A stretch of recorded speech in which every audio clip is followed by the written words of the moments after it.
So you're it.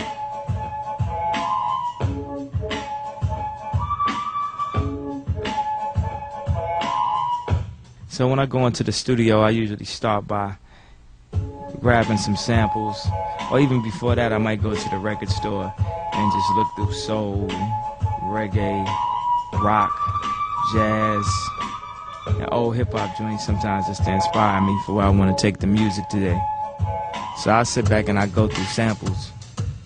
Today, I had a CD of samples that I got from my friend Mike Karen's house. He has an ill record collection. He gave me samples to work with.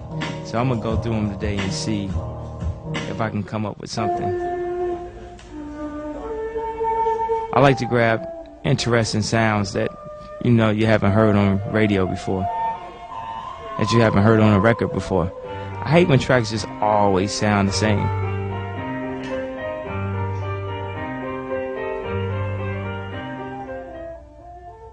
One of the albums that really inspired me was Dummy by Portishead, and I wanted to bring that sound to hip-hop. Of course, Portishead had a hip-hop sound, but they had their own niche, and rappers never rap on beats quite like that. And I felt like the production on those beats were actually better than the average rap beat.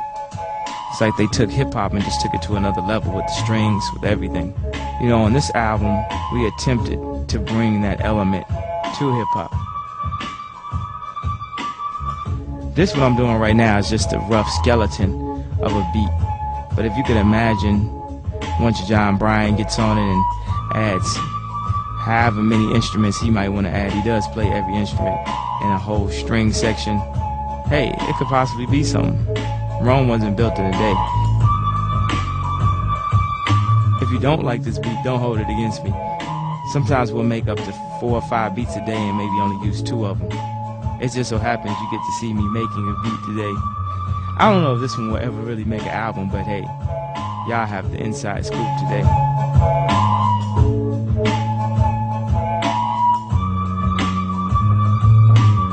Ahead of my time, sometimes years out, so the power that even let me get my ideas out. I just started murmuring some flows. A lot of times before I'll write a new rap, if I have raps in my head that give me, that are around that tempo, I'll just spit raps like that.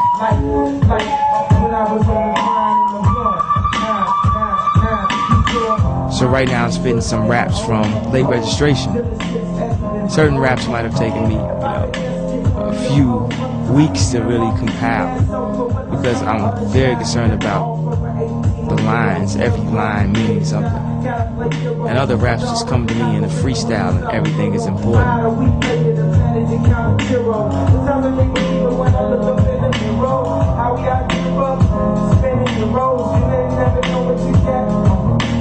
When I really get into the music, I start bobbing my head like crazy. I might have not taken it as far as I usually take it because the camera's on and try to keep my cool. You might have to catch me really off guard, like a candid moment. And you'll see me swing my arms all the way around the studio. It's really un-rapper-like. Well, until I became a rapper.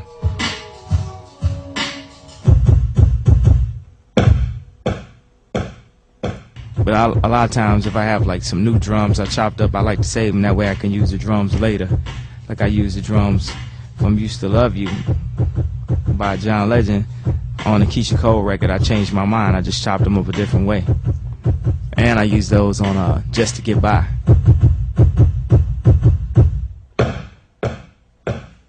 It's nothing that makes me feel better than just the ability to create and to get paid off of creating.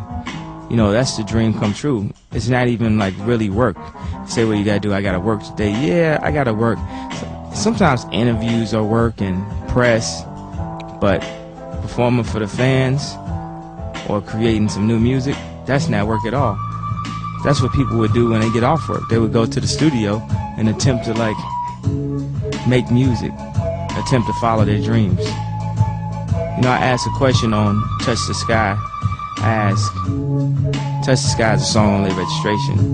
It says, I think I died in that accident because this must be heaven. To think that, because I'm actually living my dreams, is this the afterlife? Is this what they're talking about? And there's ups and downs in a dream, but you gotta, you know, bring it to fruition. You have to will positive energy into your life. You have to will your way. You can't let other people control your dreams. When you walk around, that's your life.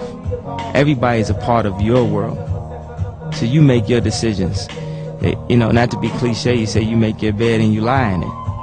That's why I think I got a bad rep when I first came out, because I refused to let other people make my bed. If someone wanted me to wear a throwback jersey in a shoot, I'd say no. If someone wanted me to pose in front of a car with rims, I'd say no. Even if it was for the cover of a magazine, I would walk away from it. Award shows, arguments, backstage. No, I'm not singing that part. I'm not doing this part. Because at the end of the day, nobody's thinking, hey, that production guy I really didn't like his idea. They're going to be like, man, Kanye had a bad performance. Just knowing that you reap what you sow. I try my best to sew up some Gucci or something.